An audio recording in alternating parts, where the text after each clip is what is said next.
Alors qu'il sort son nouveau livre qui prend presque les atours d'un programme politique pour 2027, l'ancien Premier ministre Édouard Philippe a accordé une interview à Paris Match dans laquelle il revient sur le choc de la mort de son père en 2014.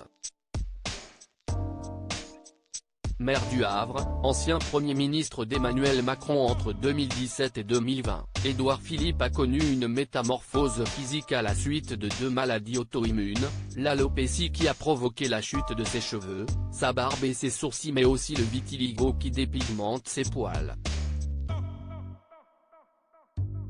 À l'occasion de son nouveau livre, dont la sortie est prévue ce mardi 12 septembre, l'homme politique a accordé, en plus de son entretien dans 7 à 8 dimanche 10 septembre 2023, une grande interview au magazine Paris Match ce 9 septembre.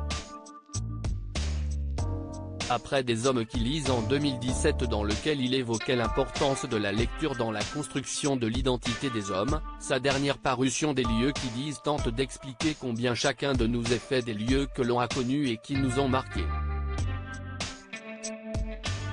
Mais les commentateurs constatent aussi que l'ouvrage fait presque office de programme politique pour 2027 tant il entend aller à la rencontre de la France, de sa diversité, géographique mais pas que, et de son héritage.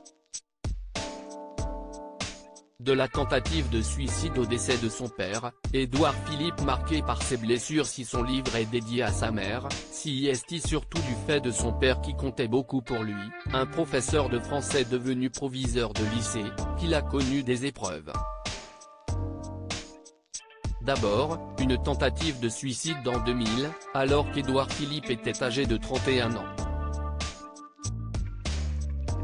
L'homme avait dû mettre un terme à sa carrière pour cause d'invalidité.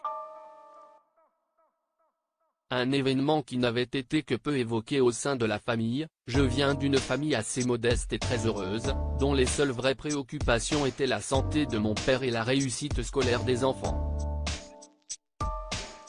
En ce qui concerne le décès du père, survenu en 2014, l'ancien Premier ministre n'a jamais caché que cela avait été un moment fort dans sa vie.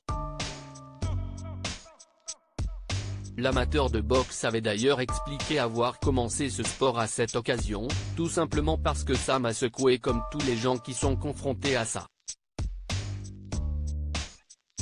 Et donc, je me suis dit qu'il fallait que je fasse un truc que je ne faisais pas jusqu'à présent et je me suis mis à faire de la boxe. Ça m'a fait beaucoup de bien d'ailleurs. De l'importance de parler de la mort pour Édouard Philippe lorsqu'il aborde le sujet de la fin de vie, de l'hôpital et de la mort, Édouard Philippe explique, la mort est un élément de la vie et je l'ai accepté peu à peu. Je ne vis pas avec l'angoisse de la mort, mais avec la certitude qu'il faut prendre la mort au sérieux. Je crois qu'il est important de dire ce que l'on a à dire aux gens qui comptent, si l'on sait que la mort est proche pour soi ou pour eux. En France, la mort me semble trop désacralisée et distanciée. Il ne faut pas la masquer. La mort n'est pas seulement la fin de quelqu'un. Elle est un élément social.